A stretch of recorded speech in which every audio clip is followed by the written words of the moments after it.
Well, Jackie, it's great to see you in Cork. Lovely to be here. I usually only see you in Limerick. The best place to see me is Limerick. It must bring back some memories though when you're going to games like this. Ah, yeah, I mean, like the banter is going to be wicked, and some of the stories that will be told there today, yeah, some very fond memories. You know, it's like, even at times, you know, you get that little ache because it's not, you're not playing anymore. Yeah. But yeah, it's like little pockets of those memories coming back. It gives you that warm feeling that you were once part of it. Once you're part of the Irish team, you kind of never let it go. You're still jumping for the line out and the ball. And Yeah, and of course the English-Irish rivalry. oh, what better one could we get?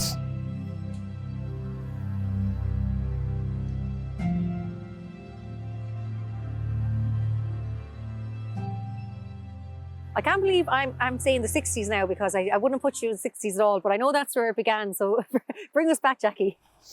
Yeah, back in the 60s. So I suppose, as you probably know, a lot of Irish people emigrated to England, and my family were no different. My mother's sisters and brothers, mum followed suit, one of the youngest, leaving her dad in Limerick City. She ended up pregnant with little old me. She decided to write to her dad and say she was coming back to Limerick. She was bringing her child. It was a bit of a shock for them. Her child was of colour. Mm-hmm. If he was there to meet her, great, and if not, she'd go back on the boat and train. Luckily for me, he was there and proudly walked down O'Connell Street with me, you know, in his arms. So, but sadly, 2 months in, a knock on the door, and an ambulance pulled up with a priest, 2 nuns, and 2 Gardaí, and literally took me from my mother's arms. I was told later on by some friends of mum's, neighbours, that she ran after the ambulance barefoot. And it was simply unmarried mother, child of colour.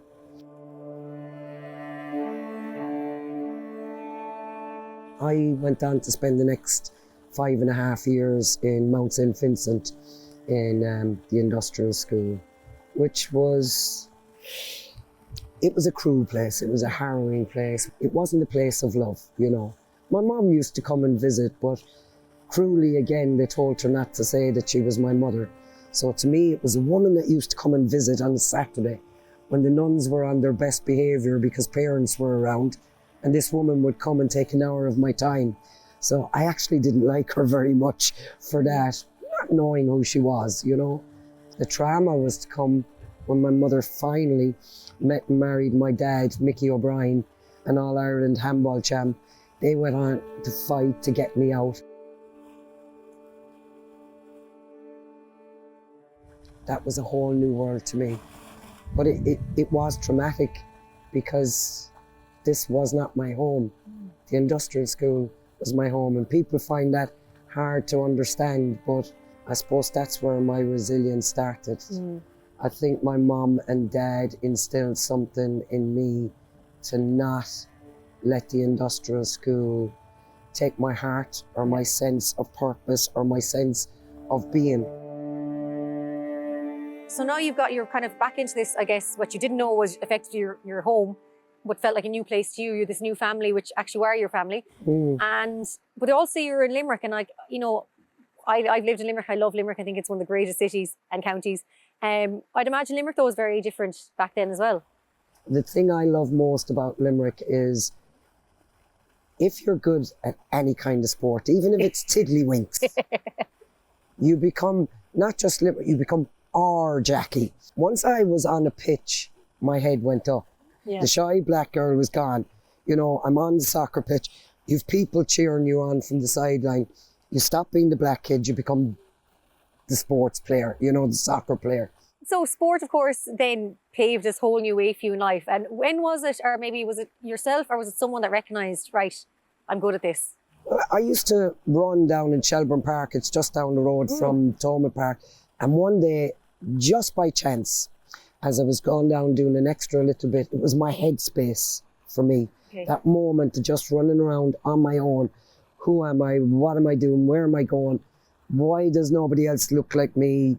What's life going to be like? And a ball came across my path. I kicked it back, continued on my way. But as I came around again the second time, there's this guy standing in front of me and I'm going, oh God, bloody Egypt now is going to be because I kicked his stupid football, you know, and he stopped me and I was like, yeah. And he said, you've got a sweet left foot. Would you like to take up the game? And I was like, this women's team. I swear, like just running around that pitch, there was no mention of colour. There was no mention of who's your family, where's your mother from, how come the rest of your family are white and you're black, and none of this. It was just kick a ball, and as I say, the rest is history. I was up in the Marcus Field playing in the first All-Ireland League and we won. Limerick won the first All-Ireland League. I was 11, most of my teammates were 18. So yeah, it was a good beginning, but accidental beginning. So was it all soccer first, or when did you start playing other sports, including rugby? Yeah, from there on, it was like soccer, soccer, soccer. Luckily enough, came to the attention of the Irish manager. I got on in 1983 and was lucky. For me, it was a sense of identity. Yeah. It was very important to me to wear that green jersey because my teammates alongside me, as we'd sing or on the Vian, it was hard work. It was being the best at your position. Wearing that jersey said you were the best. For me, it said you're Irish. So that sense of wanting to be seen as Irish and not leave my colour be the thing that went before me was a hunger to get that green jersey. It just felt like if I wear this jersey, nobody can tell me I'm not Irish.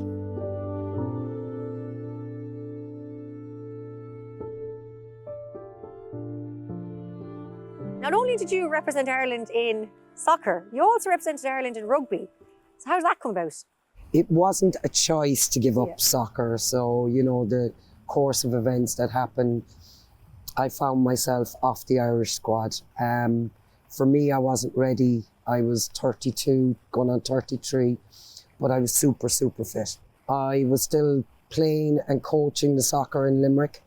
And one day, the girls that played soccer with me said, would you ever come out to Old Crescent?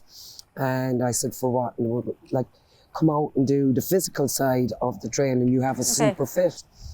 Instantly fell in love with the game. Yeah. It was as if it was meant to be. Yeah.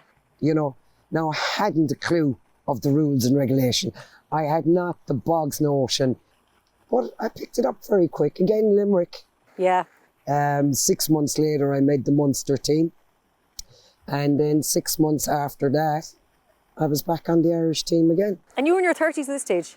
I made my international debut, just gone 33 into 34. Wow. Yeah. Incredible. They have to be the best 5-6 years of my life. You know, I went to Europeans, we went to the World Cup, I scored a World Cup try, I captained Ireland A. Everything I didn't get to do in soccer that we never qualified for, I got to do in the rugby. If I have a regret, it's that I didn't have longer at the rugby. And I'm lucky that I kind of have two sets of family, my soccer family and my rugby family.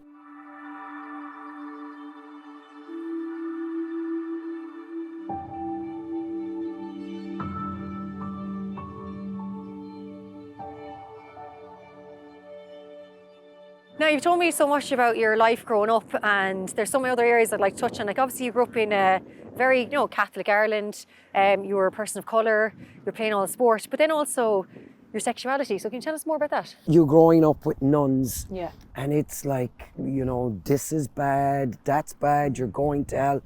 And I remember, you know, I suppose around 16 or 17, I started to develop feelings for one of my school friends, or, you know, and whatever. But I remember thinking, what is this? Yeah. And, you know, you've nobody to talk to. You're riddled with guilt. And for years, I put them aside. I went on to get married, and I'm so glad I did. I love my husband, and I went on to have my children. But later on in life, I suppose those feelings came to the fore again. The difference being, as I got older, in sport, there was more like-minded people Yeah. came to the game. I found this kind of safe haven with like-minded women where I could have those conversations and express my feelings or my fears or my doubts. It just felt safe. Yeah. Within the sport, it gave me that camaraderie to be able to be myself. And once I eventually came out, you know, it was like a moment of, I'm not the only one doing this again. Yeah. And I decided a long time ago, I fought so much about the colour of my skin that my sexuality wasn't going to be a barrier. You know, I'm gonna just be me, live my life as who I am, and at the end of the day, it's just about loving another human being. So there's nothing to be ashamed of, like it did when I was 16. And that was it. It was the shame and the guilt and what would come with it that I turned away, you know. And I don't think, looking back now, I would change a thing, because I'm happy as an openly out gay woman. Yeah.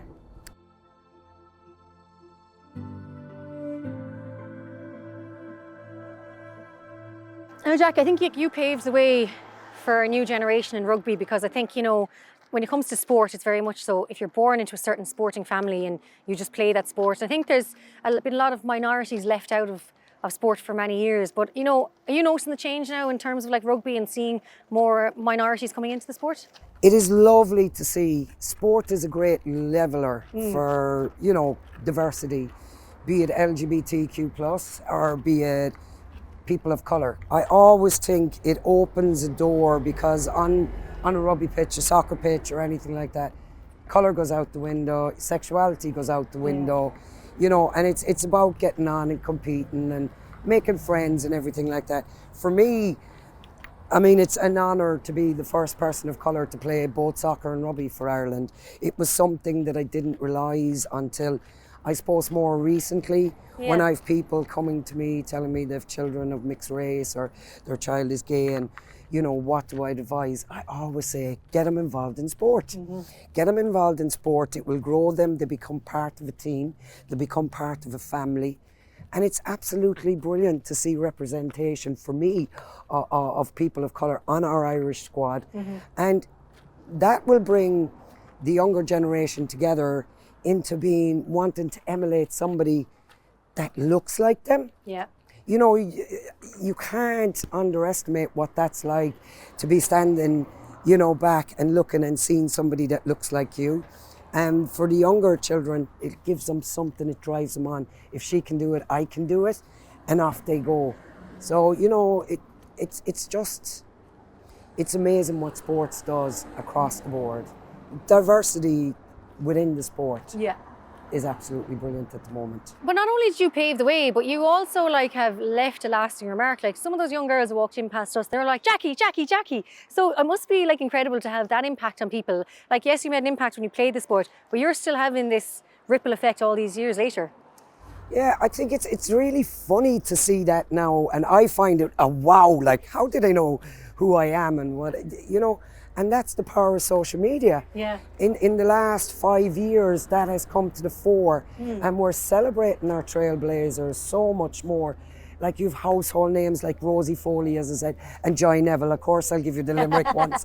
But, you know, and the younger generation know who they were and who they are, because, you know, of the success that they brought and that belief that they had at a time when they weren't fully be supported. They just kept going. They wanted to break those ceilings, those barriers. And I mean, they deserve to be celebrated on days like today, because that's why the stadium will be packed today to watch the Irish team, thanks to the likes of them. So it's amazing to see. You mentioned social media as well now. You're a TikTok star as well, not just an international soccer star, not just an international rugby star, but a TikTok star. Well, I think my dog Rian is a bigger star than I am. He's an Irish wolfhound. But yeah, I found TikTok was a great way to introduce the next generation of soccer and rugby players by me telling my story of how sport saved my life. And it literally did save my life. And recently I've put pen to paper and I've written my book. It's not a sports book, it's, you know, a life story.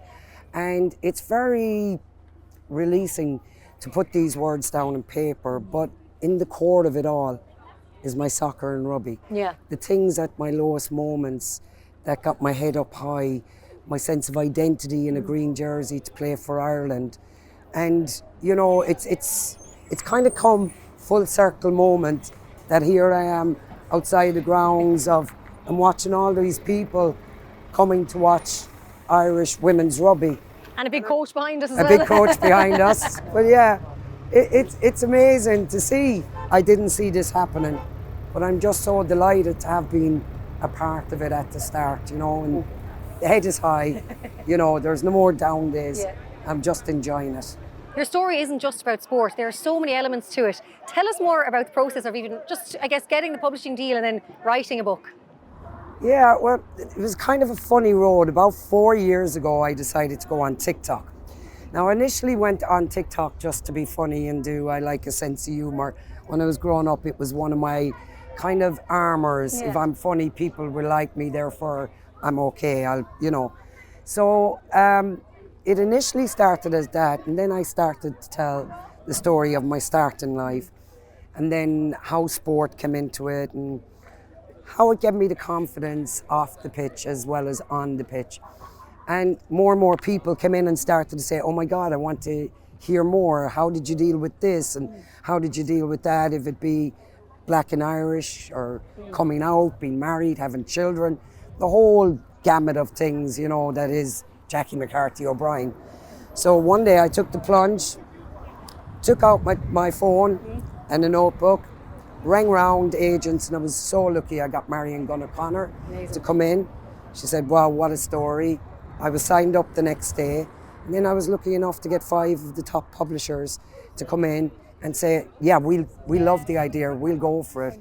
So I spoke to Bonnie Books, who seemed to understand. Yeah. I didn't want a sports book. I didn't want an industrial school book. I didn't want a black book, and I didn't want, you know, an LGB. It was a life story and is a story about resilience, how I use sport to keep getting up, how I didn't leave my colour define my future. So it's also a homage to my mum and dad and to the people of Limerick that constantly pick me up when something happens, and they get my back and they understand me. And as we always say in Limerick, I'm not Jackie, it's our Jackie, and I love it, you know. I'd always say, if you cut me in the middle, you'll see Irish and Limerick, and the outside Jamaican, and that's it, that's who I am. So hopefully in the next month or two, the book will be out, and Brilliant. I'm looking forward to putting the story to bed and closing the chapter. I hope it helps some people, and I think it will. But for me, it's just the closing of that and moving forward into a happy life, retired and enjoying days like today, coming here and watching my beloved Irish team play.